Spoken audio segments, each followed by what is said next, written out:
Welcome to Abrar electrical world YouTube channel. ये कुछ मैं इनोवेटिव या एडवांस टॉपिक शुरू कर रहा हूँ सीरीज़। उसमें आपको बहुत सी नई चीज़ें मिलेंगी आजकल की हिसाब से, न्यू लेटेस्ट या फ्यूचर जो टेक्नोलॉजीज़ हैं उसके हिसाब से भी चीज़ें मिलेंगी। अब इसमें आज का जो मेरा छोटा लेक्चर है ये है अबाउट द ट्रांसफार्मर आयल्स।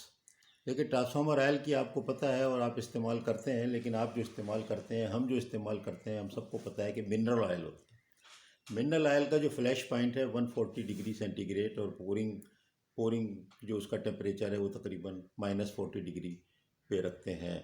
उससे कम होना चाहिए, उससे ज़्यादा होना चाहिए थोड़ा, ताकि पोरिंग हो सके। पोरिंग का मतलब ये है कि आप उसको ग्रेविटी के साथ जो है वो ऑयल उसमें खुद ही आ जाए।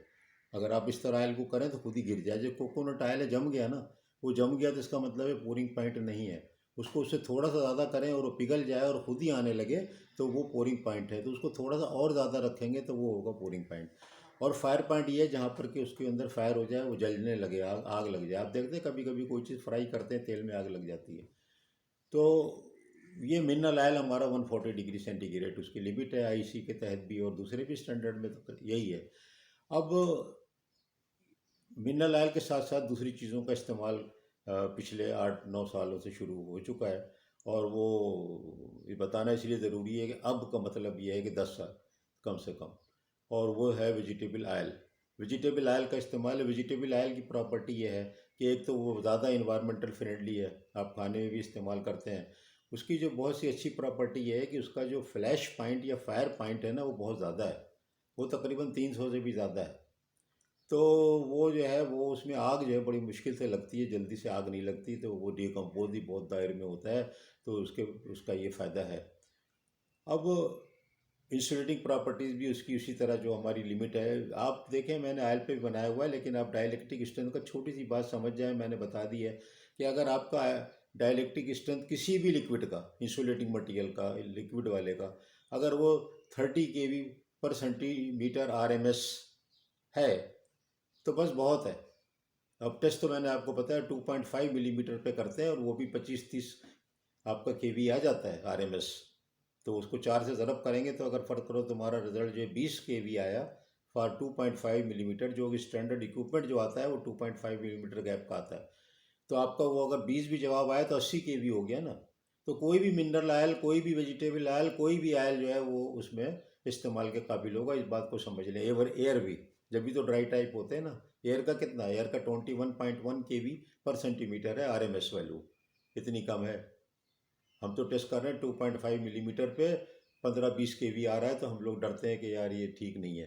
हाँ, कोई डरने की बात नहीं होती है। अगर इमरजेंसी है, वार टाइम है, तो आपको ऑन कर देना चाहिए। ये एक अलग बात है। अब वेजिटेबल ऑयल की बात यह है कि वेजिटेबल ऑयल का फायर पॉइंट बहुत ज़्यादा है। तो इसलिए वेजिटेबल ऑयल को आप यूज़ करना चाहिए जहाँ फायर हैज़र्ड ज़्यादा होता है, जो ख़तरनाक होती हैं, जहाँ रेगुलेशन सख्त होते हैं, वो वेजिटेबल ऑयल को यूज़ करना शुरू कर दिया गया हुआ है। और बहुत हाई वोल्टेज तक 380 केवी वाले जो हैं, जो सिस्टम वहाँ पर होता है, हमारे हिसाब से हमारे यहाँ 380 नहीं है, हमारे यहाँ तो 500 है या 220 है। तो 380 केवी की बात कर रहा हूँ, उसके अंदर ये इस्तेमाल ट्रांसफार्मर के अंदर भरा हुआ है, इस्तेमाल हो रहा है। इसका एक बहुत बड़ा फ़ायदा क्या है? इसका फ़र्क करो कि शिप है, शिप के अंदर एक ट्रांसफार्मर है, उसके अंदर एक ऑयल है, ऑयल में आग लग सकती है तो शिप को ही तो नुकसान पहुंचेगा, शिप में भी तो आग लग सकती है।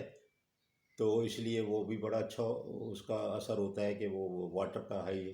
फिर ये देखें कि जहाँ पर आप कोई चीज़ ऐसी है, जैसे कि जिसके अंदर के चारों तरफ वाटर है, वो भी शिप भी हो सकता है, और कोई ऐसी जगह जहाँ पर बहुत फ्लडिंग आती है, पर करो समंदर के अंदर, दरिया के अंदर कोई ऐसी इंस्टॉलेशन है जहाँ पे ट्रांसफार्मर लगाने हैं, तो अगर आप वहाँ पर वेजिटेबल ऑयल का ट्रांसफार्मर लगाते हैं तो अगर ऑयल लीकेज होगा तो कोई ख़तरनाक बात इतनी नहीं है ना। क्योंकि जो आपको पता है ना, वेजिटेबल ऑयल जो है वो इतना ही इंजूरियस टू हेल्थ तो है ही नहीं ना, जितना कि जो है मिनरल ऑयल। जब अगर वो लीकेज हो जाता है टैंकरों से, तो जो ख़तरनाक सूरत हाल होती है, वो वेजिटेबल ऑयल के लिए वो सूरत हाल वो ख़तरनाक उस तरह नहीं है। ना उसका फ्लैश पॉइंट है इतना कम, और ना ही उसको कोई, अगर कोई इसको फर करो पानी को खा लेगा, जिसम में से टच हो जाएगा वेजिटेबल ऑयल को, तो कुछ भी नहीं होना है ना। आप तो वैसे ही सर में लगा रहे हैं तेल, जिसम में लोग मालिश कर रहे हैं। और जो है वो कोकोनट ऑयल का, आपको पता है, जैतून का तेल, सारी सरसों का तेल, सबकी तो अलाउ है ना मेडिकल हेल्थ के अंदर। तो इसलिए ये वेजिटेबल ऑयल जो है बहुत सेफ़ है। फायर के पॉइंट ऑफ व्यू से और ख़ास तौर पे लीकेज के पॉइंट ऑफ व्यू से कि अगर वो किसी से इन टच होता है किसी की बॉडी से हैंडलिंग में किसी भी तरीके से पानी में मिक्सअप हो जाता है तो कोई हेल्थ हैज़ार्ड नहीं है। तो वेजिटेबल ऑयल का इस्तेमाल जो है वो काफ़ी इसके ऊपर रिसर्चेज हो रहे हैं और वो उसका इस्तेमाल जो है बढ़ाया जा रहा है। तो ये मैं इनोवेटिव टॉपिक के तहत ये स्कीम को शुरू कर रहा हूँ। इसके अलावा और बहुत सी मैं नई बिल्कुल चीज़ें आप लोगों को बताऊँगा जिसके अंदर के आपको लगेगा कि हाँ ये न्यू है, ये फ्यूचर है मेरे लिए, आपके लिए फ्यूचर नहीं है। अगर आप 25-40 साल के हैं तो आपको 20-30-40 साल जॉब करनी है, मुल्क से बाहर भी जाके जॉब करनी है, तो आपको इमीडिएटली इन चीज़ों से वास्ता पड़ेगा। तो इन चीज़ों को आप नेगलेक्ट ना करें। फ्यूचर टेक्नोलॉजी आपके लिए प्रेजेंट टेक्नोलॉजी है, मेरे लिए फ्यूचर है, आपके लिए प्रेजेंट टेक्नोलॉजी है, प्रेजेंट आइडियाज़ है, प्रेजेंट प्रैक्टिसिंग आइडियाज़ है। तो इंशाल्लाह आप इसको सेव करके शेयर भी कर दें, मेरे सब्सक्राइब कर लें। जो मेरा कोई फ़ायदा नहीं है, दूसरों को ही फ़ायदा है, तो प्लीज़ हेल्प अस।